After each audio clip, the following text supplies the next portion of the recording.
gang violence and other kind of violence.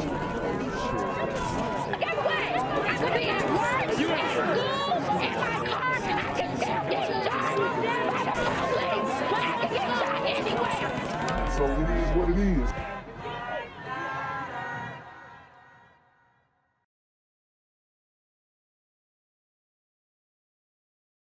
What's good, YouTube? It's a Black Gen Z Mindset. Make sure you go ahead and like, comment, share, subscribe. Let's get into the video. And we begin tonight at 9 with a measure meant to protect Houston, voted down by city leaders. The county judge's plan would have required bail bonding companies to force defendants to pay 10% of their bond. And those leaders claim that lack of such policy has allowed dangerous individuals to commit more crimes. Okay, shawty to the right is tough. It's an issue Fox 26's Randy Wallace has been tracking in his series Breaking Bond, and he joins us live from downtown with a reaction to today's failed vote. Randy?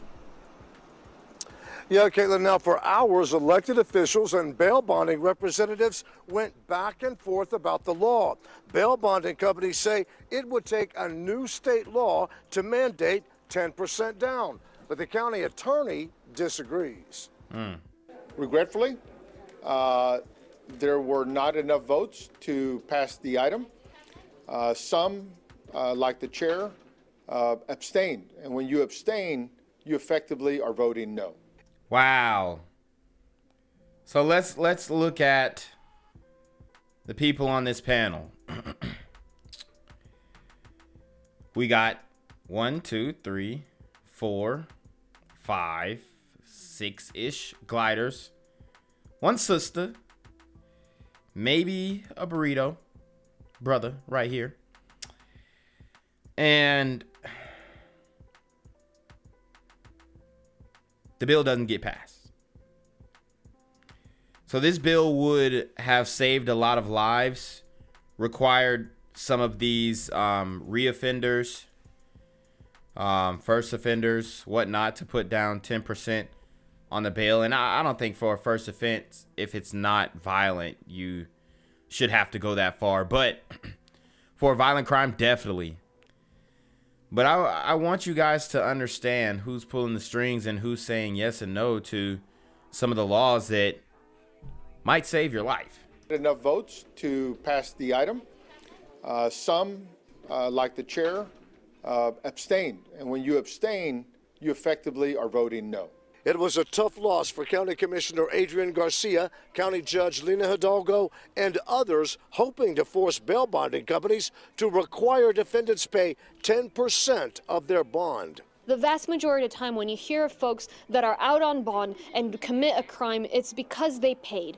And so we dug into that just as we're digging into every aspect of our criminal justice system. And we found that several of the bail bond companies are not charging the customary 10%. They're charging less than that. For hours they... Wow. So the bail bonding companies, they're requiring less, putting up the rest of the money, and probably has a criminal owe them on the back end. Man, I mean, that's capital. I mean, that's America. They trying to make their money. And it just so happens that they probably, charge them a fee, an interest rate, and they're making the bread because they see how easy it is for these criminals to get on the street. So they're taking advantage of that, which it is what it is. Okay, we could blame the legal defense, the public defenders. You could blame everybody. But at the end of the day,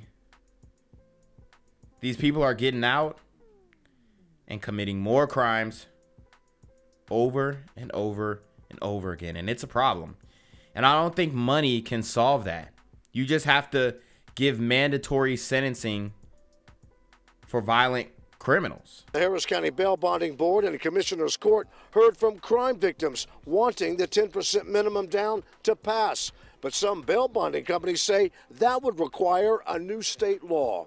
The legal opinion of the county attorney was there to say this board has the authority to act and set regulatory standards. While county officials admit more must be done to combat the rise in violent crime here, the proposition failing was a hard pill to swallow. This isn't only about this issue solving everything.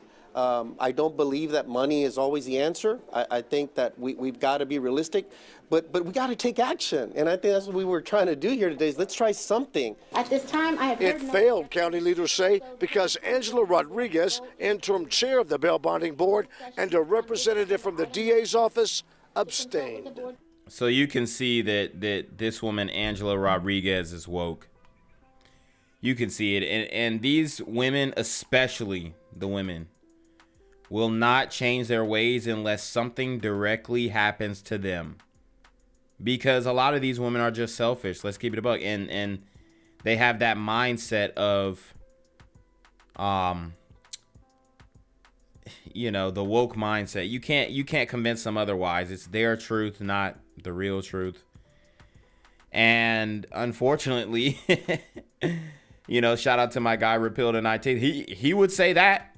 I wouldn't go that far, but you know, I think a lot of people in general, this isn't just women, but a lot of people need guidance when it comes to voting, and there should be some type of stricter qualification for you to actually get out there and cast a ballot and even get on city commissioner for that, or county commissioner for that matter.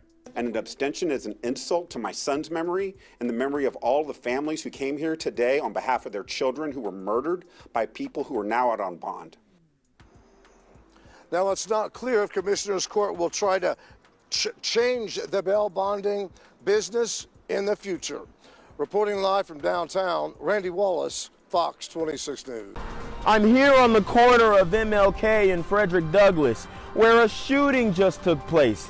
And as you can see, it's a pretty rough area. So I'm basically risking my life reporting on this madness. So make sure you do me a favor and hit the subscribe button. Like the video, hell, share the video. And make sure you go ahead and leave a comment down in the comments section to continue the discussion on how we can find solutions to all this son violence in the streets. I'm Jenquavius Jackson, here live, reporting from Atlanta, Georgia, BGZM News 17. Camera throwing chairs at each other in a North Texas classroom. Take a look. This happened at DeSoto West Middle School yesterday. I told you guys about these super gremlin teens, these super teen gremlins attacking teachers. We did the story on the 5-year-old super gremlins who attacked the teacher. We did the story on what was the story I just did on the teachers? The coach Kenneth Miller in Fulton County, I believe, who had to jack up the super dyke gremlin because this woman had brought a gun to school and was claiming she was going to do something online. So he had to jack her up and give her the old collar ring, you know what I mean? And she wasn't going. And the school board saw that video and he got fired. And now they're fighting his termination. I mean, what are these teachers supposed to do? They can't do anything. They're powerless. So no wonder you have, and I think this is radical, but no wonder you have movements like arm the teachers, arm the teachers. I mean, to me, that's insane. But I can see why they're telling people to arm the teachers, because this has been going on for the longest. I mean, kids was beating teachers up when I was in high school. And these aren't just regular kids. Oh, no. These are super gremlins on demon time. Because of the incident you see here, DeSoto ISD is canceling classes tomorrow. Teachers are still going to be coming in. They're required to come in and discuss changes maybe to improve safety on campus. Some of the changes going into effect already includes more hallway monitoring, and students will now not be allowed to use their cell phones or headphones during the day. DeSoto ISD. Look how many rules you have to put in the super gremlin schools in the community. Look how many rules you have to implement just for the kids to kind of be. I mean, they're not even going to behave off of that. It's going to make them worse.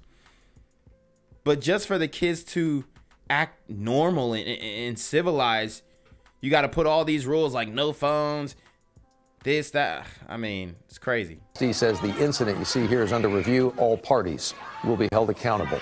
DeSoto ISD announced it is canceling all classes tomorrow after a violent fight between a substitute teacher and a student this week. The district made the move after video of the fight was posted online. It happened Wednesday on the campus of DeSoto West Middle School. It's unclear what led up to it, and the district and DeSoto police haven't said whether criminal charges will be filed against either the student or the teacher involved. Fox 4's Stephen Dial is live in DeSoto tonight with more on what he's learned. Stephen. Steve, there are a lot of unanswered questions about the fallout from this apparent altercation between a substitute teacher and student is resulting in the district canceling classes tomorrow. A video posted and spread online shows what appeared to be a fight that happened Wednesday in a DeSoto West Middle School classroom. Fox 4 has not independently verified the source of the video and is not showing it. But it shows a student throwing a chair at a substitute teacher and that teacher throwing chairs back. The teacher's face was also bloody. That's crazy. The kids these days. Not her wearing the bonnet. This is getting out of hand. She got a bedazzled bonnet. Just make sure them ain't your kids acting up. Please. The district released a statement confirming an assault in the classroom. It said that it does not condone the behavior in the video and that all parties would be held accountable. It did not say whether the teacher or the student has already been punished. Well, the student should be punished, not the teacher. Student threw the first chair. DeSoto police would only say it's aware of the incident and it had a larger presence on campus. Craig Miller is a school safety consultant and former Dallas ISD police chief. He says legal action will likely be taken. They'll face serious assault charges. Based upon the injury that I saw in the video, it could very well be an aggravated assault. Yes, yes, yes. Bring these super gremlins up on charges. And don't let them out. Actually, make them sit for a little bit, because how are they going to learn? Violent crime, violent consequence. Which also then could be enhanced possibly because it happened to an educator in a school environment. Miller says in this case, the teacher likely does have the right to defend himself. But he says the video does not tell the entire story, and we don't know what led up to the incident. There's a cause and effect, and I think that the school will have to look at the response by the teacher. I mean, certainly that's a part of it. Cause and effect. The cause are super gremlins. The effect is demon time. I know that if you watch that video, we all say, yeah, that's exactly what I would do as well. But I think it's important for us to kind of take a step back. We're the grown-ups in the room. Did we need to do that? Did that person have to do that to continue to defend themselves? Yes, you have to fight fire with these super gremlins, or they gonna think you soft. You see how that young man had bucked up on him in the previous video, and we gonna watch the full video, but he bucked up on him, tried to act like he was swole. Boy was like $150, soaking wet, and he gonna buck up on this teacher like 220, 30, 40, 50 pounds. And that's a part of this. Thursday night, DeSoto ISD announced it's canceling classes for Friday. Instead, staff is instructed to come in and review district policies. When students return March 21st, these changes will be in place. Every school will have staff monitoring hallways and common areas. Employees with the district's Student Support Services Department will now move from the district headquarters to middle school campuses to provide faster response. And students will not be allowed to use cell phones, earbuds, and headphones during the school day. Another change that the district will be making is when students return, every campus will have a safety and security meeting with parents, and also they're creating a uniform policy committee made up of students and administrators to come up with a type of uniform dress code that will be ultimately super gremlins will really transform the school overnight. Proposed to the board to vote on. All right, guys, so I have the full video here. We're going to watch it, and then we're going to go ahead and get up on out of here. But I did want to show you the behavior of these super gremlins. Nobody is trying to calm this young man down. Everybody is filming, laughing, giggling. They think it's funny. They think the violence is funny, and it's getting, I mean, it's been out of hand, but it's getting even worse. And this is just a testament to that, man. There's something has to be done, but I don't think the community is ready to do it. And that chair hit him extremely hard. Wow, run that back. How this nigga going chair? What the hell?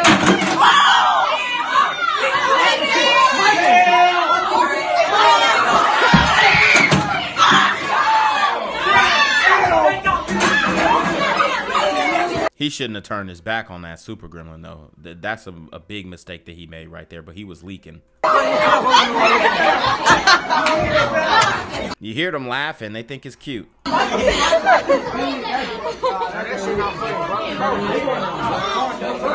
Somebody got sense in there. They're saying that ish ain't funny. That ish ain't funny.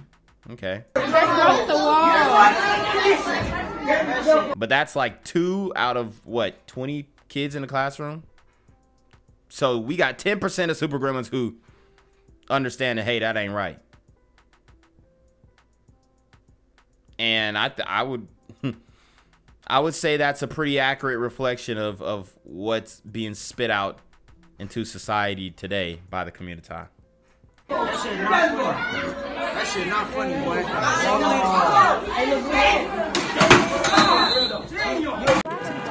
Gang violence and other kind of violence.